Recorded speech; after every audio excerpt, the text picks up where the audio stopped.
Hello. In the last video I mentioned towards the end about not losing yourself and how that's a concern for me. I want to talk about that for a second. It's a huge deal. To me, it's one of the saddest parts with this whole mess is that we can and often do lose ourselves completely in the process of what's going on with the narcissist. We lose ourselves completely. And knowing yourself is, in my opinion, a privilege. And I've spent a lot of time working on that. Years getting to know myself. And I know her and I like her. And you know what? I went against her when it came to the narcissist. Myself, I went against her. And that just burns me the wrong way. And I'm trying to point it out because I'd like to save you anything that you can keep for yourself. I encourage you to do so. And for years and years and years and years and years and years and years in life, when you're 53, you have that many years, you go through life and you hear this story and you hear that story, or this person broke up because of this, or this person's boyfriend did that, or this person's girlfriend did that. And throughout life, 20s, 30s, 40s, you make sometimes real quick, snappy judgments, right? Or statements. She should leave him. That's it. No, period, end of story. She should leave him. Well, rewind 20 years if I ever said that. I didn't know anything about, well, maybe the girl's being trauma bonded. Maybe she's with a narcissist. Maybe she is absolutely in over her head and doesn't know how to come out of it. Now we learn all this, right? So you look back on all those statements you made and you think to yourself, here I am sitting in it. And maybe it's not even a narcissistic thing, but I'm saying in life that happens. We're people. You automatically form a judgment when you hear something. Whether you voice it or not, you formed some kind of statement about what you hear, right? When I think about the fact that I took many of the things that I said I would, the word never is a funny little word, I would never, not in a billion years, never, I'm telling you right now, never. That is a tough word. And that's why it sits so unsettled for me that I did tolerate things about which I had said never a billion times. And that is called losing yourself. It is called losing yourself. You pushed your own boundary far enough out to where you lost your sense of your own moral code, your own things that you would accept.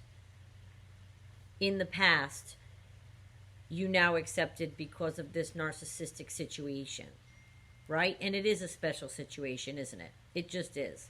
What happens in that kind of relationship is unique. Nobody can understand it unless they're in it. And I've made that video too. Friends may not understand why you're staying. They might not understand why you're trying to work it out, depending on how much you've told them or how much they've seen. But to get back to losing yourself, again, if you're in danger, you have to approach this differently, of course. And my heart goes out to you. It really, really does. I couldn't even imagine that kind of stress added to all of this. But in terms of losing yourself, take a little bit at a time. There's a movie called Runaway Bride. It's Julia Roberts, if you've never seen it. And Richard Gere figures out that she becomes whoever she's with in the movie. And at the end, there's a scene towards the end where she has all these plates laid out and all different eggs on them. Because he turns out, he's a reporter, that he asks all of her exes and she likes her eggs the way they like their eggs. So now she has all these plates in front of her. She's going to figure out what kind of eggs she likes.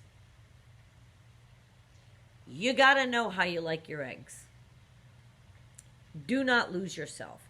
Whatever the issue is, I made light with that, but whatever the issue is, sit in your own truth for a second and say, there are things maybe that you're doing against who you are that won't cause danger or turmoil if you were to stop them. It could be a little thing.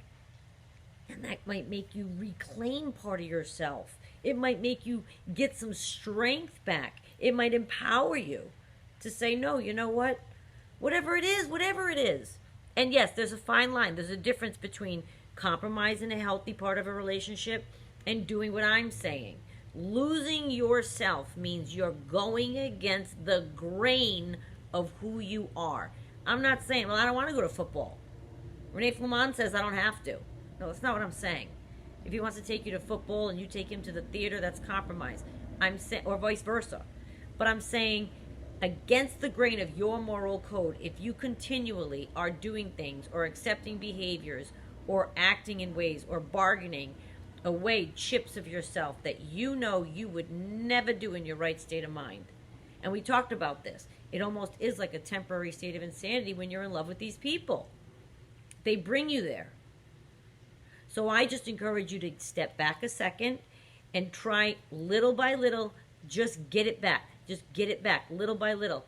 Take little bits and pieces back to yourself.